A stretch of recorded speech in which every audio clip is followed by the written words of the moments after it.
We do one-to-ones like this with all our patients. If you come through Streamline Weight Loss, you will get a one-to-one to talk about you and what you want this weight loss to do for you and how you want to achieve it. There's no hard sell. There's no, oh, we want to sell you our favorite drug here because it's on special.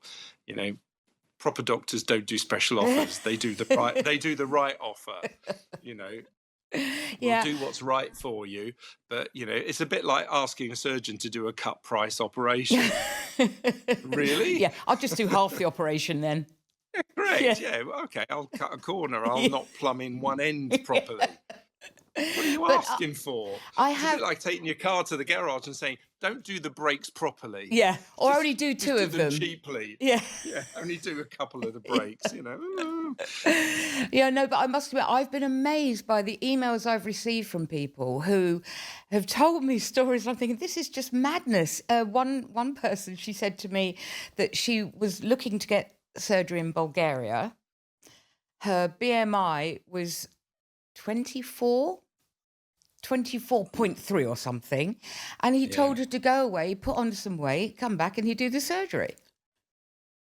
I know, but people are desperate, and they feel desperately lost with their weight. And, you know, the BMI might be 24 now, but it's been up to 28, and they don't want to go back there, and they're desperate. So that's where you come and talk to people like us, because we get it. We really understand what you're asking for and why. And, you know, I have operated on people down to a BMI of around 25, 26, but not because that's their highest weight, that's their lowest, and they don't want to go back to where they were at a higher weight. And I get that. And that actually is a justifiable clinical stance. You know, especially if they've got a family history of serious metabolic problems, or they've had metabolic problems. And, you know, so it's about the individual. But, you know, people get desperate, and they will do desperate things to try and get control of their weight problems. And I have to say that we do at times see people in Streamline who we go, actually, I know you want to shortcut the waiting list and come and do this privately with us, but I'm really strongly advising you to go through the NHS, and I'll write a letter to your local NHS provider pointing out that you are eligible for this surgery and it's the right thing for you. And they hopefully will bump you up the waiting list. But, you know, it's about looking after people, and that's what I enjoy doing. That's what we all do it for. And that does come across. That really, really comes across. And I listen, I understand the desperation as well as anybody, because, and I've probably never told you this before, but I'm going to tell you a true story. When I did come to you, when I was having problems with the band, I couldn't at that point even swallow my own saliva.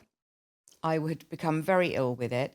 And you examined me and you said, okay, look, I'm going to take out the band. And before you'd finished the sentence, I went into a panic.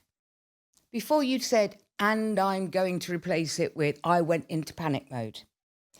Yeah. All I heard was, he's going to take out the band. Oh my God, he's going to take out the band. Right. And then I think you saw something in me. I said, look, I'm not going to take it out now. I'm just going to release it a bit. And I'm like, okay. And you sent me outside to the waiting room and you said, right, I just want you to drink a bit of water. Let me know how you get on. And I went out there and I sipped on water and I couldn't get it in.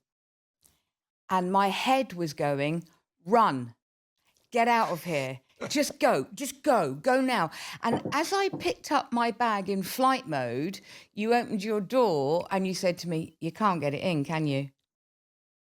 No. So honestly, if that's not desperation, I don't know what is. I was so terrified. I get it. Yeah. I completely get it. And I would never, without really good reason, I would never leave someone, you know, thinking that the world's ending because their one thing that's helped them conquer this beast of obesity is going to be taken away from them. It's like people who have a bypass and, you know, very occasionally we might have a problem with a bypass or they've had it done in elsewhere abroad. and they come to the UK and go, I can't swallow anything. And we take a look at the bypass, and it's like, it's not like a bypass I've ever seen or done. We're going to need to redo this. And they're absolutely panic stricken. They're going, no, don't take away the bypass. And we're going, no, we have to do something with this one, because, in a year's time, you'll be stick thin, but really ill. So you've still got to eat, you've still got to enjoy food. And most people with weight loss surgery still enjoy their food. It's nice, but it's not something that they go hunting for.